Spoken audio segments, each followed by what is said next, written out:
So I like the fact that you don't hang on to the bow and start pressing. You never do.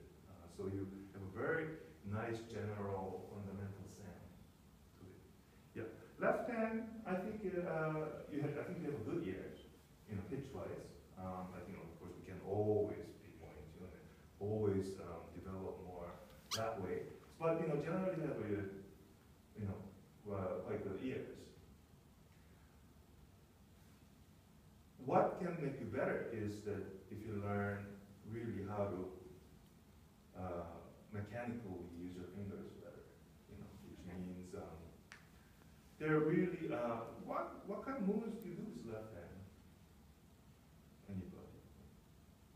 Types of Up and movement. down. Yeah, always like up and down, vertical motion.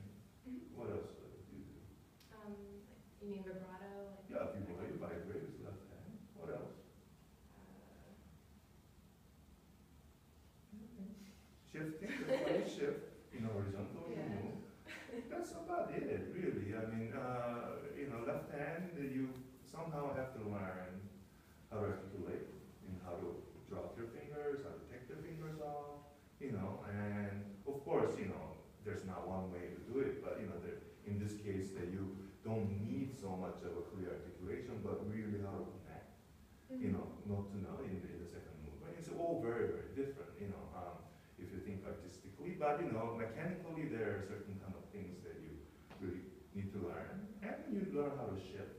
There's a philosophy about it, but really, and how to shift. And for instance, when I was 22, I think 22 or 23, maybe it was 23.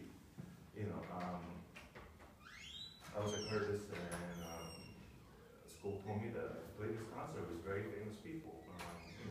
Jacob History, and Slava Rostovich, and they needed a viola player, and they told me that you need to play with them. I was like, oh, and I practice, and I finally I had to play the same Brahms A major piano quartet. And I also played the Mozart, but I had such an horrible experience playing with these guys, except Jamie, of course I knew Jamie, but Jamie just looked at me and just like gave me this look, poor thing. Anyways, long story. It wasn't a great experience, even though I was so prepared. I learned, just memorized all piano part, I was scored everything. And anyway, but I was so nervous in the first rehearsal.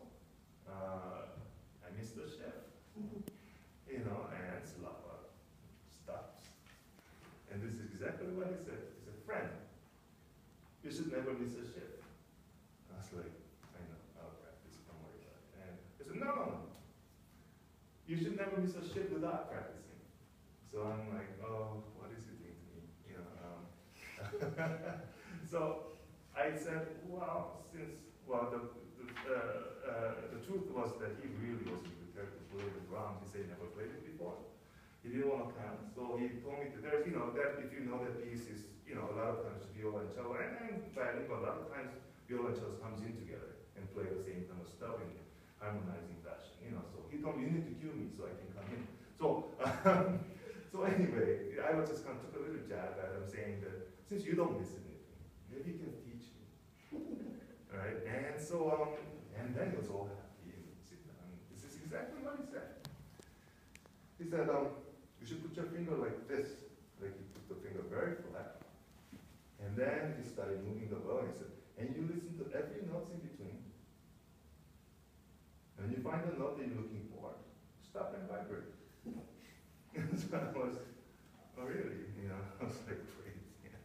So let's say it was from the C sharp to A or something. So I put the finger like this. And then when you hear the note, you heard every note, and when you hear the note that you're looking for, stop and vibrate. That changed my life. Until, really, any of the shifting, I thought I had to practice and just stick it at the given moment. But it really wasn't that. That you go slow. Your finger has to be really flat. So if you shape like a sled or skate or something, anything that aligns, right? It has the foot like the ski, right? And so it looks like this, and then you look at everything, every note in between. But importantly, you have to know when to stop. Meaning you have to know the note. You have to look. You have to be looking for some note, right? So when you hear the note that you're looking for, you stop and write it. After that, I still miss shift. Don't get me wrong, but the phobia instant was the.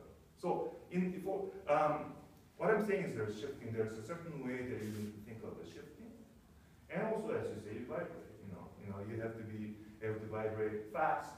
You also have to be able to vibrate slow, or wide, or very narrow, and any of the combination like that, right? And you have to be feeling comfortable with that. That's something that I cannot teach in half an hour.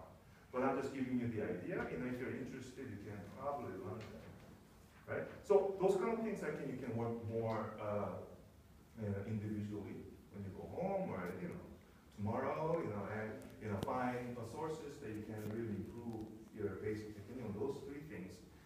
Basically, if you all this fundamental, if you have like world class fundamentals like that, you have much better chance to being a world class player, right? So anyway, so that's something that I want. So the musically, something that jumped out at me was that not your notes, not your intonation or anything like that, but rhythmically you really didn't obey. You just kind of went on. A lot of long notes were pretty short, and you didn't really bother counting. So I thought maybe you could just play while you're switching rhythmically. I thought it would already sound much better. Try the beginning. Yeah, let's not try to be multi-espressivo or anything like that, but just play the rhythm. Yes. And about this, 48, I guess. Four.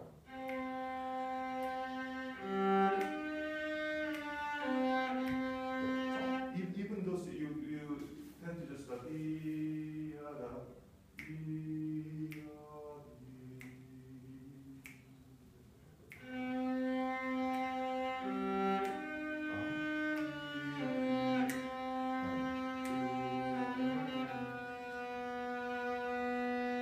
that's even better.